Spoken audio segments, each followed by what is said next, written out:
Chapter 77 Perspectives. Caden stood on the plaza, outside of the throne room. He was dressed in one of Valerius's large, cable-knit sweaters, whose sleeves hung a few inches below his fingertips, and the hem brushed the tops of his knees, along with his favorite jeans and boots. He had never seen Valerius in a sweater, let alone this one, but the Black Dragon King had fished it out of somewhere and helped Caden put it on, smoothing his hands down Caden's shoulders and arms. It's a little big. Caden had laughed. It is perfect.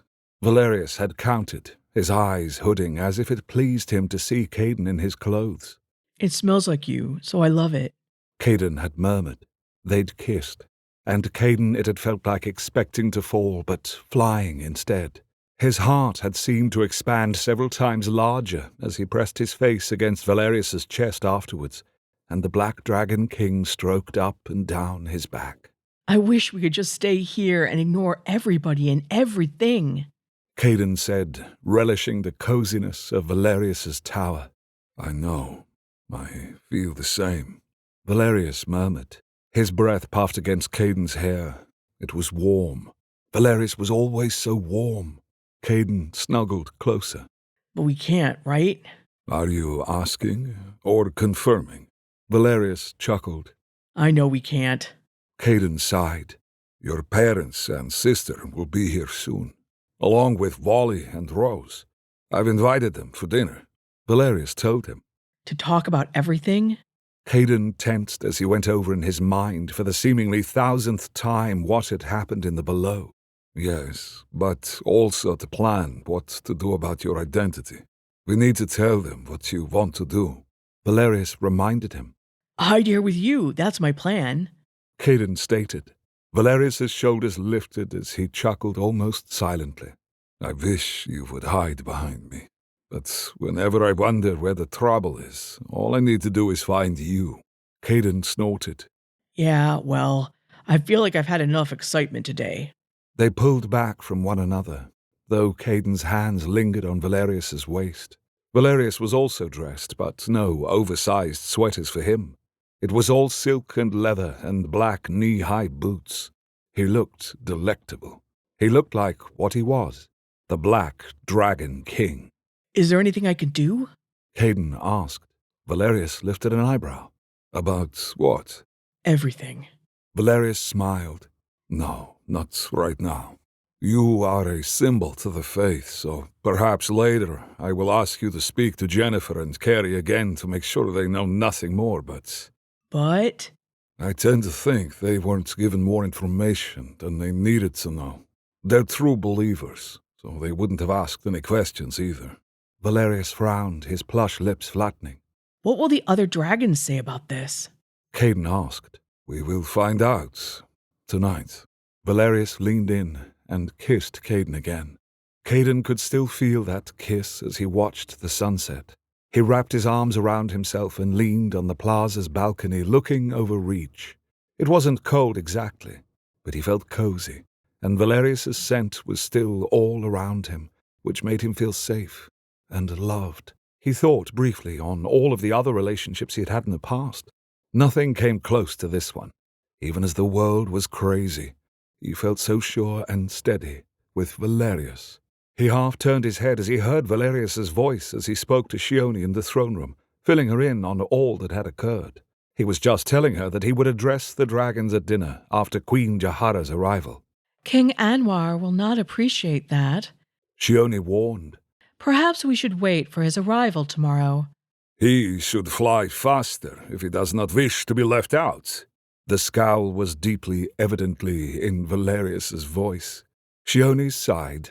You do not mean that.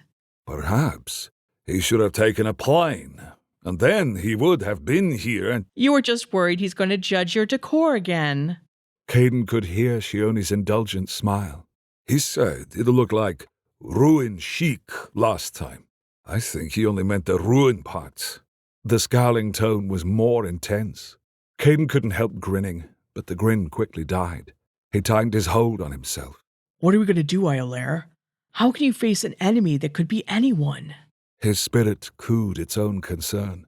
Maybe we should wait for King Anwar. Maybe he'll have some ideas that aren't about High Reach. The white dragon spirit appeared to be smiling. It loved High Reach because the entire castle felt and smelled like Raziel. Even with the other dragons here, Valerius and Raziel reigned supreme in Iolair's eyes. Yeah, I agree. Caden heard the crunch of footsteps on the stone steps that led down from the plaza to the lower level of the castle. Ilarian's head appeared, and then the rest of the well-dressed Green Dragon King followed after. Caden grimaced. This was the last thing he needed. He thought about making a quick retreat into the throne room, but then held his ground. He had wanted to see the sunset. He wasn't going to let Ilarian chase him away. The Green Dragon King obviously knew he was there, but he sauntered over to Caden, hands in his pockets of his well-tailored suit and his eyes on the horizon as if he didn't. He stopped a foot away and leaned on the railing without saying anything. Caden clenched his jaw harder. What? Caden snapped finally.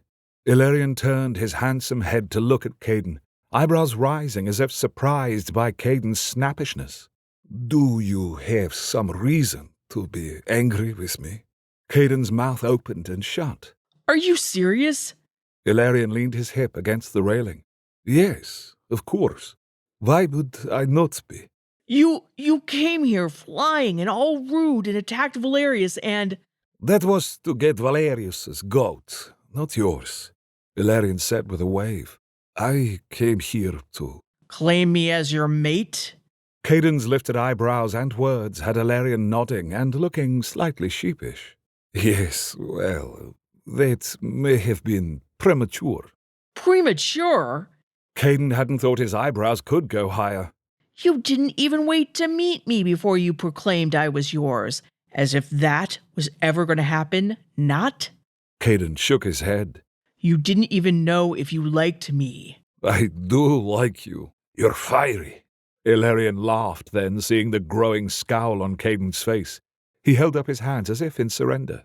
I mean, you speak your mind. I'm surprised you like that, considering what you do to your people. Caden retorted. In a surprisingly mild tone, Ilarian asked, What do you know of how I treat my people? Caden realized something inside of him, that he should quit this topic or go inside or do something, anything, than confront the titanic Green Dragon King. He was probably creating an international incident or something. He was undoubtedly causing trouble for Valerius, which he most certainly did not want to do. But his mouth seemed to be operating separately from his body. After the day he'd had, maybe that wasn't totally surprising. You put people in camps, prison camps. There's no freedom in your territory. I'm sure you do terrible things, but since there's no press in your territory, we only hear rumors. But they are enough. Caden yelled, and his eyes darted over Ilarian's shoulder to the throne room. But Valerius and Shione were still deep in conversation. Simi and Nagoi had joined them. Yes, I do. After what has happened today, can you blame me? Ilarian's eyes were narrowed, but his tone was more conversational than angry. Caden wondered how much Ilarian knew about today's attack. Probably more than he should. Caden's voice dropped off then. He said, Not everyone is a terrorist. Not everyone is an enemy. There are innocent people that you are locking up. Ilarian bobbed his head. Yes, you are likely right that there are some currently innocent people in the camps. Currently? Caden's eyebrows were practically joining his hairline now. Ilarian's eyes and voice became serious. You are very young and naive. If you do not know this about yourself, the world will teach it to you. Ilarian interrupted Caden's outrage. Caden, there is the possibility of violence in every person. Push them hard enough, and you will find it. And if they are the type of person pushed in the wrong direction by what you want, then they will cause you and yours trouble. Caden couldn't deny that. Putting people in camps isn't the answer. Then what is? Caden's mouth opened and shut. Is that why you're doing it? Not just to shut down dissent? Ilarian leaned his back against the railing and crossed his arms over his chest. In Russia, things are felt deeply. The people there have suffered. Every generation has had something to bear. Famine, war, pogroms, plague. It has made the people there hard and strong, but when you feel like there is nothing to lose, you will throw yourself into the fire. Caden frowned. What do you mean? I've sensed unrest since the beginning. I knew that eventually humanity would catch on that they were going to be last and least. Valerian grunted. And when they did, anyone who offered them a dream of changing that would succeed in riling them up. And then I have May on my backside. What about May? She plans to attack me. She is preparing for war. She wants more land, and I have it, he said with a shake of his head. I cannot let my territory be weakened by dissent on the inside, when I have her just waiting on the outside with her mechanical men. A sudden thought occurred to Caden, and once more his mouth opened. Were you behind May's robots going crazy? A sly smile crossed Valerian's face. In my territory, we have the best hackers. So you did it. I did not say that, did I? Valerian winked at him.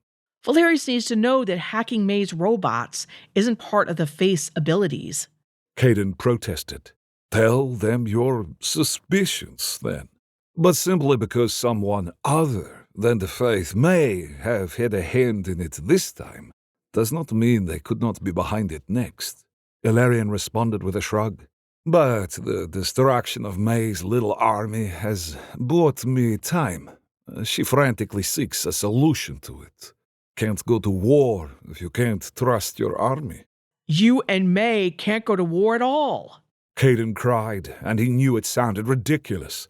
He was just walking right into Valerian's judgment of him being naive. Valerian, though, was more surprised. Then he said it. You think we can choose this? Yes, of course. You guys want to fight? Fine. But not now.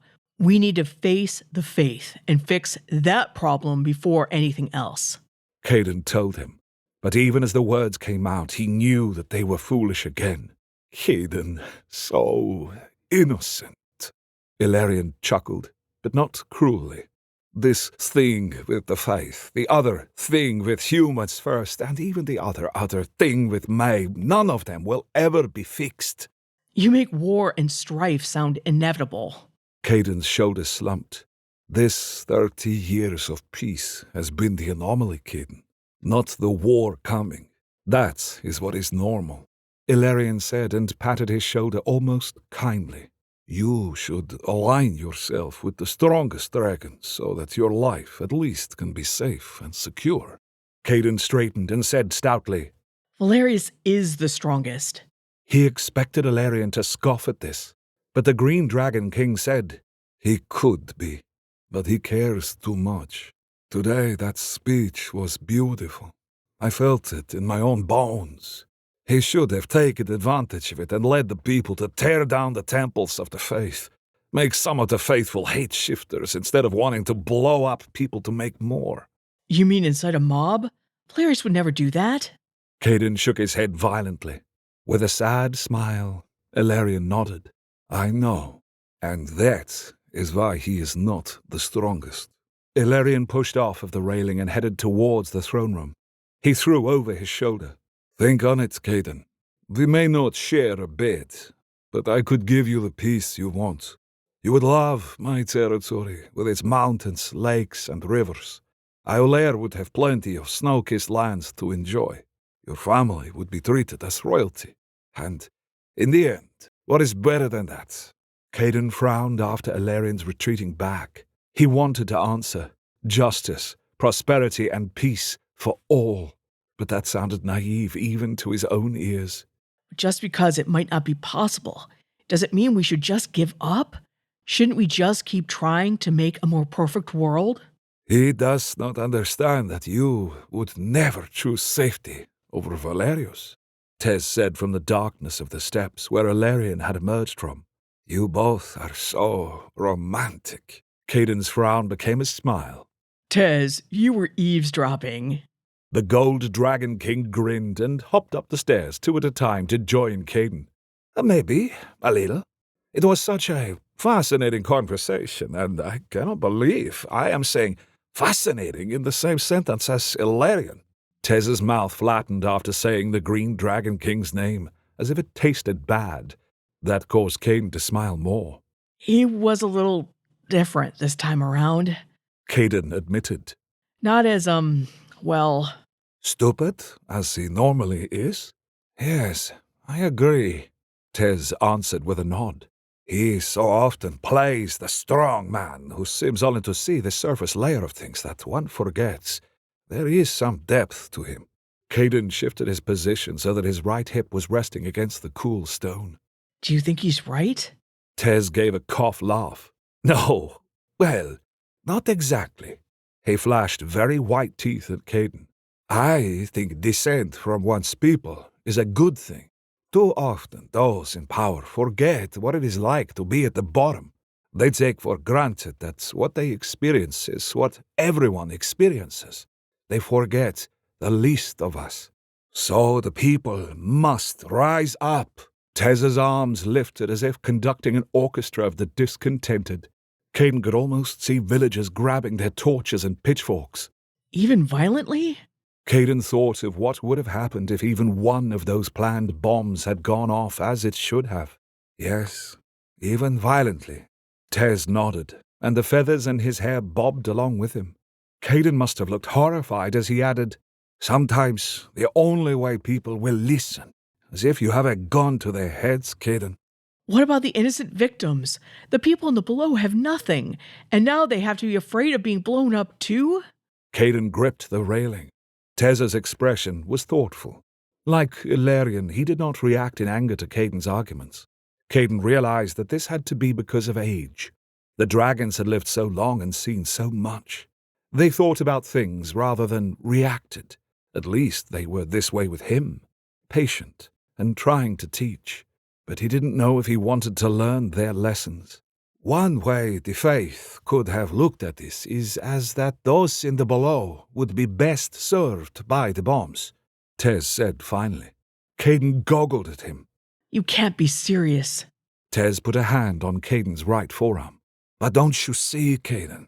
The best and most immediate way out of poverty and the underclass is to become a shifter.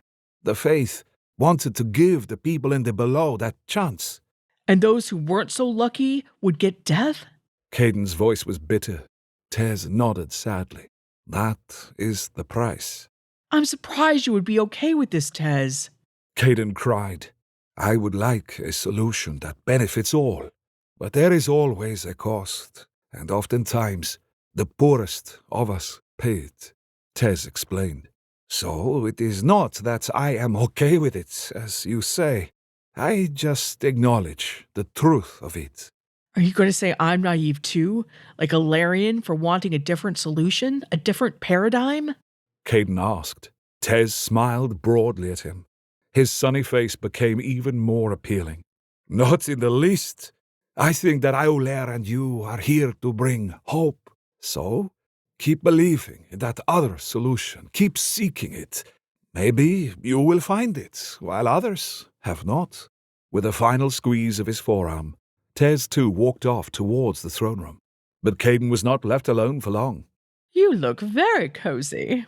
Esme's bright voice called to him as she came up in a shimmering blue dress that looked like ice captured in fabric. You look beautiful, Caden told her earnestly. Oh, flattery will get you everywhere. Esme twittered and kissed both of his cheeks as she held his hands in hers. When she pulled back, she studied his face critically. How are you doing? Not really good. Caden admitted, then sighed. But I should be glad. Everyone but the one bomber is okay. My mom is fine. Rose and Marban are good. Valerius is wonderful as always, and I'm... My dear boy, no one expects you to be fine. I'm not. Esme admitted. You lost your friend, he said, thinking of Sarai. Esme's expression grew pensive. Was she my friend? I hardly feel like I know her at all. She shook herself. You've come into quite the mess, haven't you?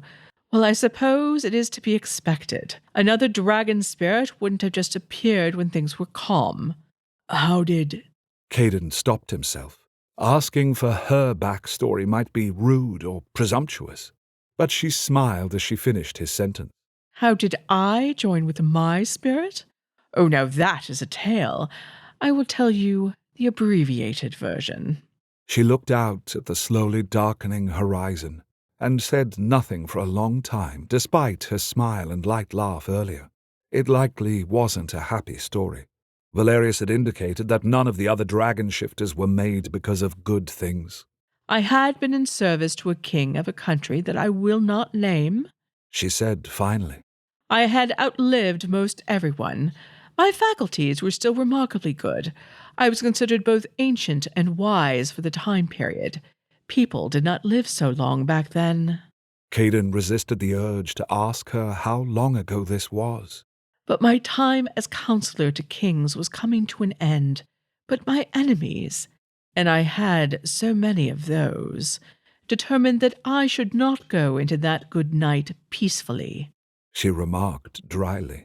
They wanted to kill you? Caden sounded aghast. Oh, yes. Her smile was still amused. And rightly so. I had earned their enmity, and I didn't blame them for their actions, except... She bit her lower lip for a moment. I wonder if those in the faith who are behind Sarai's part knew this about me. Knew what? As I said, I did not blame them for wishing me dead or seeking to kill me, but they involved an innocent to do it. Her face looked pale and drawn for a moment. She came for tea, as she always did, and brought me some of her mother's special medicine that helped with aches and pains. But this time, it was poisoned. She didn't know? Caden guessed, having heard the word innocent. No, she didn't. She saw me start to froth at the mouth when I took it. She was screaming and calling for help. I slumped to the floor. Everything was terribly distant except for her face. Esme mused. She looked like she'd been stabbed in the heart, and then she... Esme went silent. Her hands flexed and released in front of her. She took the medicine and drank it down herself. Esme said simply. Oh my God, Esme. It was when she was dying that Scylla came to me. Esme continued. You see, she was my granddaughter, and her own mother, my daughter, had sent her with the poison. Caden opened his mouth and nothing came out. Scylla asked if I wanted revenge, and as my dear granddaughter lost her life, I said yes.